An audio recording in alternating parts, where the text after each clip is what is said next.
தமிழ் வாழ்க, தமிழர்கள் வாழ்க வளமுடன். சவுதி முழுவதும் ஒரே வாரத்தில் 10,725 சட்ட மீறல்களில் ஈடுபட்டவர்கள் கைது. சவுதி அரேபியா முழுவதும் குடியிருப்பு, தொழிலாளர் மற்றும் எல்லை பாதுகாப்பு விதிமுறைகளை மீறிய 10,725 பேர் ஒரே வாரத்தில் கைது செய்யப்பட்டுள்ளதாக உள்துறை அமைச்சகம் தெரிவித்துள்ளது.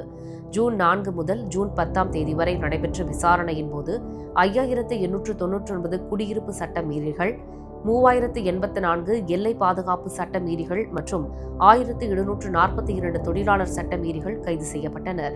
சட்டவிரோதமாக சவுதிக்குள் நுழைய முயன்ற 1,418 பேரும் கைது செய்யப்பட்டனர்.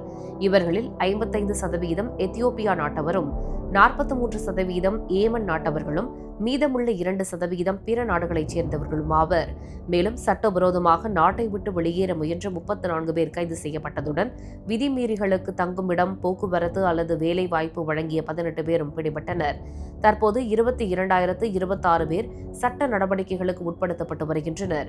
மேலும் எல்லை பாதுகாப்பு விதிமீறிகளை நாட்டிற்குள் கடத்துதல், தங்குமிடம் வழங்குதல், வேலை வழங்குதல் அல்லது உதவி செய்தல் போன்ற குற்றங்களில் ஈடுபடுவோருக்கு 15 ஆண்டுகள் வரை சிறை தண்டனை மற்றும் 10 லட்சம் ரியால் வரை அபராதம் விதிக்கப்படலாம் என உள்துறை அமைச்சகம் எச்சரித்துள்ளது. மேலும் குற்றத்திற்கு பயன்படுத்தப்பட்ட வாகனங்கள் மற்றும் வீடுகள் பறிமுதல் செய்யப்படுவதோடு குற்றவாளிகளின் பெயர்களும் பொது வெளியில் வெளியிடப்படலாம் என தெரிவிக்கப்பட்டுள்ளது.